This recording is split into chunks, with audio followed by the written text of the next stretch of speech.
2020년 4월 25일 새벽 설교입니다. 본문은 사무엘하 19장 1절에서 43절까지 말씀입니다.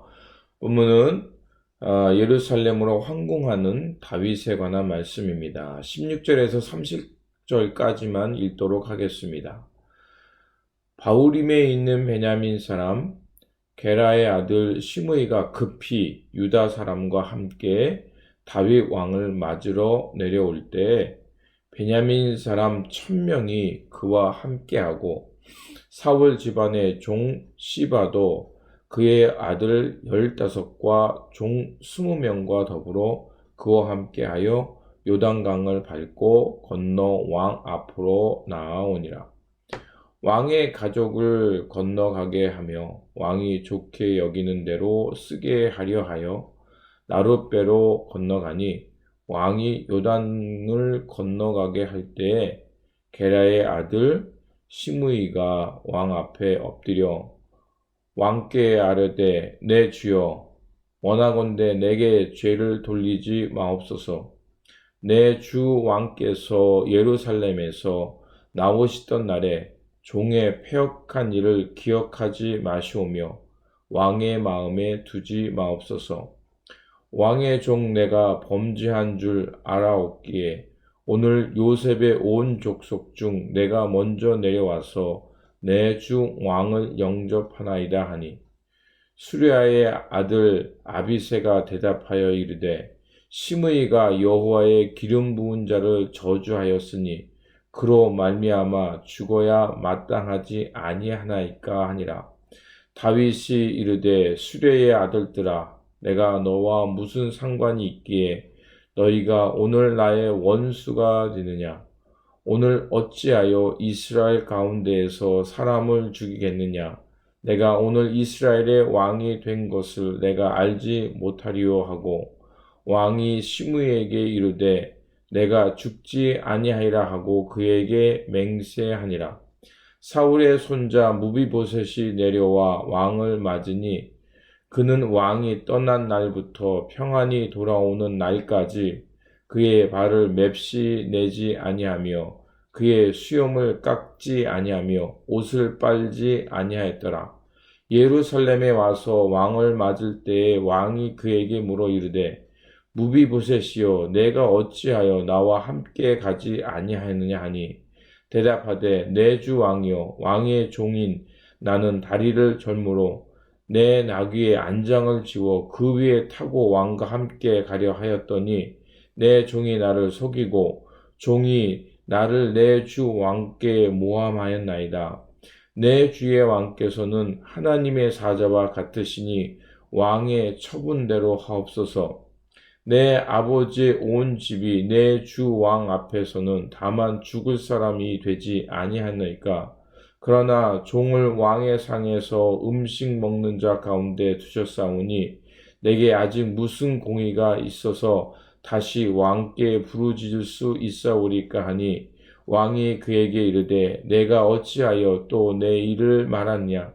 내가 이르노니 너는 시바와 밭을 나누라 하니 무비보셋이 왕께 아뢰되 내 주 왕께서 평안히 왕궁에 돌아오시게 되었으니 그로 그 전부를 차지하게 하옵소서 하니라. 아멘.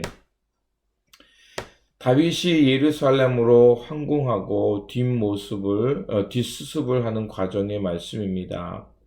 반란을 진압한 요압은 다윗이 압살롬을 인해 슬픔에 빠진 것을 보고 기운을 회복하고 민심을 수습하라고 권고합니다. 왜냐하면 사실 반란을 수습했기 때문에 이제 승자의 모습으로 예루살렘에 와야 되는데 다윗이 슬픔에 빠져 있기 때문에 그들은 승리한 모습으로 오지 못하고 오히려 패배한 병사처럼 온 것입니다.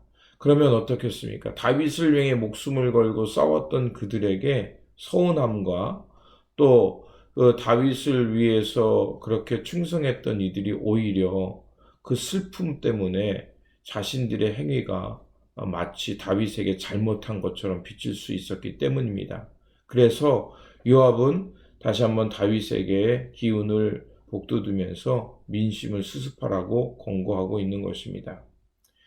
이제 다윗이 온 지파들도 다윗을 맞이하기 위해서 합의를 이루고요. 그리고 이제 유다 지파가 앞장서서 길갈로 가서 다윗을 맞이합니다. 그때 이제 다윗이 도망갈 때 조롱했던 시므이가 자신의 목숨이 위험하게 된 것을 알자 다윗 앞에 나와서 사죄를 하고 용서를 구합니다. 그러자 다윗은 이제 하나님 나라, 즉 예루살렘을 회복하는 그 길에 있기 때문에 큰 마음으로 시므이를 용서하게 되죠. 또 무비보셋도 왕 앞에 다윗 왕에 나와서 오해를 풉니다. 자신이 따라가려 했지만 이제 자신의 종 시바의 감격함을 통해서 자신이 따라 나갈 수 없었다라는 것을 어필하면서 이제 오해를 풀게 됩니다.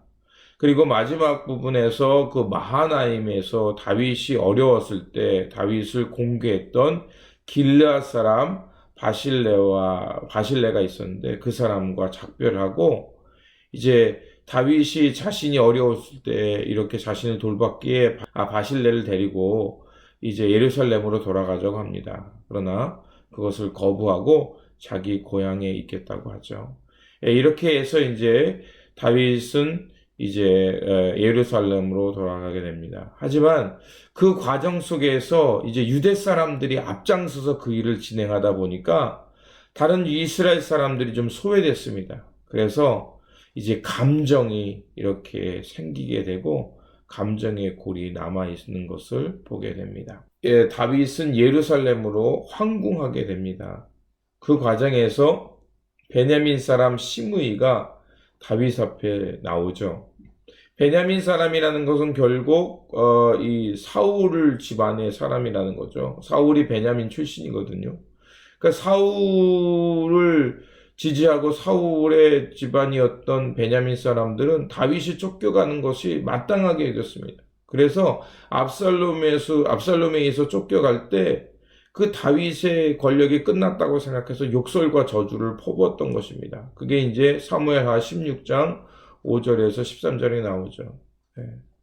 당시의 일을 보고 이제 충신이었던 아비새가 흥분해서 그를 죽이려고 했습니다. 근데 그를 내비두라고 했죠. 그가 하나님 뜻 안에서 저렇게 저주한다라고 이해를 했던 거죠. 이제 상황이 바뀌었습니다. 다윗이 왕권을 회복하고 돌아오는 길이 되자 어떻습니까? 이제 시므이는 큰일 났습니다. 그래서 베냐민 사람 1000명을 동원해서 왕이 요단강을 건너기 전에 나룻배를 준비해서 요단강의 건너편으로 가서 왕을 맞이합니다. 그리고 이제 왕을 영접하면서 내가 왕께 큰 잘못을 저질렀으니 용서해 달라고 애원하게 되는 거죠. 그러자 이때도 이제 아비새가 어떻게 그를 받아들일 수 없다. 아무리 자신의 잘못을 용서하는 구하지만 그는 죽어 마땅하다라고 말을 하죠. 하지만 그때 다윗은 관용을 베풀고 용서를 합니다. 이렇게 할 수 있었던 것은 뭡니까? 바로 자신이 지금 이스라엘의 왕으로서 회복되었다는 것을 깨달았기 때문입니다. 그러니까 하나님의 나라를 완성해가는 이 과정 속에서 잘못한 사람도 품고 간다는 거죠. 이런 마음으로 이제 그를 용서한 것입니다. 그 후에 이제 요나단의 아들 무비보셋이 다윗을 맞이하러 옵니다. 사실 다윗이 요압에 의해서 쫓겨갈 때 무비보셋은 따라 나서지 않았습니다. 그리고 그의 종 시바는 중상모략으로 반역자로 몰려있는 상태죠.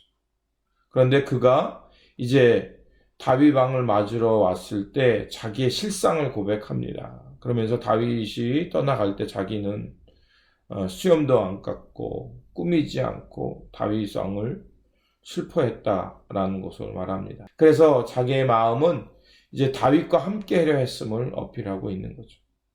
다윗은 그의 말을 듣고 그도 용서합니다. 그리고 다윗은 이제 자신을 저주했던 시므이나 반역자로 생각했던 무비보셋이나 모두 다 그들에게 자비를 베풀고 친구로 맞이하는 겁니다. 본문을 통해서 우리가 깨달을 수 있는 것이 몇 가지가 있습니다. 하나님께서는 하나님께 통회하며 부르짖는 자를 포기하지 아니하신다는 것입니다. 사무엘하 15장 31절에 보면 다윗이 압살롬에게 쫓겨가면서 감난산 언덕에서 이렇게 부르짖습니다.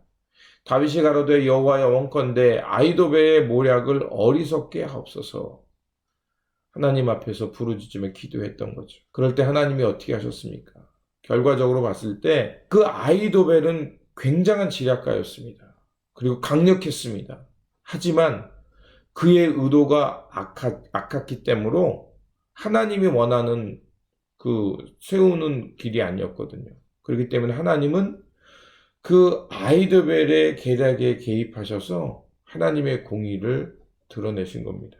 그래서 다윗이 다시 한번 예루살렘으로 황궁할 수 있도록 하게 하신 거죠. 바로 이런 모습은 이 하나님 나라가 어떻게 회복되어 가는가를 말해주고 있는 겁니다. 때로는 어떻습니까? 다윗과 같이 어리석은 자를 하나님께서 은혜로 자비하심으로 회복시키시고, 또 다윗이 아들 압살롬이 죽었을 때 슬퍼하는 것처럼 하나님은 그분의 자녀가 하나님 앞에 불순종하고 하나님 앞에 반역하지만, 그래서 그로 인해서 하나님은 분노도 하지만 때로는 어떻습니까?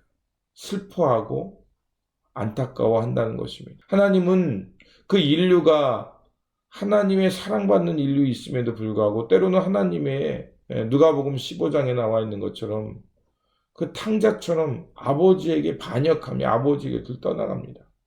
그럼에도 아버지는 어떡합니까? 아들이 돌아오기를 기다리죠. 저 먼 길까지 나가서 아들이 돌아오기를 기다리는 것처럼 하나님의 마음은 자녀들이 죄에 빠져 있는 것을 안타까워하고 슬퍼한다는 겁니다. 그랬기에 하나님께서는 독생자 예수 그리스도를 보내시고 그 죽을 수밖에 없는 자녀를 구원하기 위해서 사랑하는 예수 그리스도를 보내셔서 대속의 제물을 삼으십니다. 그리고 구원의 길을 여신 거죠. 그것으로 끝난 것이 아닙니다. 길을 열고 그 길을 나올 수 있도록 예수 그리스도의 부활과 승천을 통해서 하나님의 사랑을 깨닫고 그 길로 나올 수 있도록 다리가 되어 주시는 것을 볼 수 있습니다. 이것이 바로 하나님의 나라가 어떻게 완성되어져 가는가를 보여주는 겁니다. 마지막으로 시므이 시바 무비보셋 인물을 통해서 하나님의 나라가 어떻게 완성되어지는가를 다시 한번 우리에게 보여줍니다. 시므이 시바 무비보셋 모두 다윗과 함께 큰 실수를 한 사람들입니다. 시므이는 압살롬에게 쫓겨가던 그 처절한 상황에서 다윗을 모질게 저주했죠. 시바는 자기 주인의 모함에서 무비보셋을 모함해서 재산을 빼앗았고요. 무비보셋의 장애가 있어서 다윗을 따르진 않았지만 다윗과 함께 상에서 먹을 때 다윗이 그렇게 쫓겨간다고 했을 때 그가 의지를 가지고 있었다면 얼마든지 다윗을 따라 나설 수도 있었을 겁니다. 그런데 따라 나서지 않았다는 것은 분명히 다윗과 함께 하지 않겠다는 의도도 있었다는 것입니다. 하지만 그들 모두는 다윗의 용서와 관용을 통해서 친구로 받아들여집니다. 하나님 나라가 완성된다는 것은요, 다 의로운 사람, 정의만 실현되는 것처럼 보이지만 그렇지 않습니다. 하나님이 때로는 의로 불의를 심판하지만 때로는 하나님께서 용서와 관용으로 또 죄인들을 용서하시고 받아들임으로 완성해져 간다는 것입니다. 자기 중심적인 사고는요, 갈등을 일으키지만 하나님의 마음으로 상대방을 대하면 그들을 이해할 수 있고 관용의 마음을 가질 수 있습니다. 그러면 어떻게 되겠습니까? 그 갈등으로 치닫는 그 상황에서 하나님의 평화를 이끌어낼 수 있고 정죄하는 곳에서 관용의 마음으로 자비를 베풀 수 있습니다. 다윗이 이런 관용의 사람이 될 수 있었던 것은 뭘까요? 그건 무엇보다도 이런 죄인이 하나님 앞에서 큰 실수했던 자신이 하나님께 큰 용서받아서 다시 이렇게 왕으로 설 수 있었다는 것을 깨달았기 때문에 그렇습니다.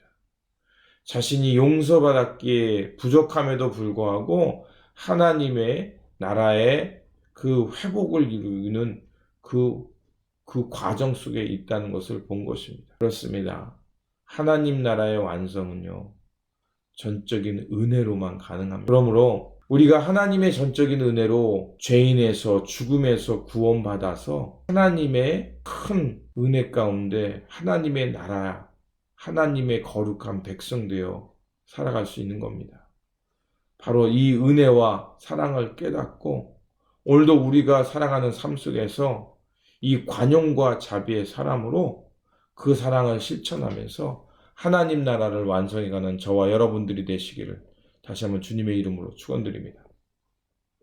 사랑과 용서의 하나님, 다윗의 예루살렘 귀환을 통해서 하나님의 나라가 어떻게 완성되어 가는가를 깨닫게 되었습니다.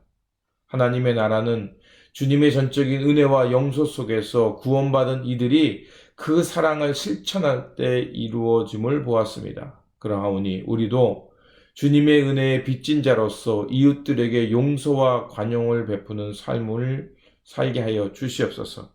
그래서 하나님께 용서받은 자로서 이웃들을 주님의 마음으로 대하고 용서와 자비의 삶을 실천함을 통해서 하나님 나라를 완성해가는 우리의 삶의 여정 되게 하여 주시옵소서.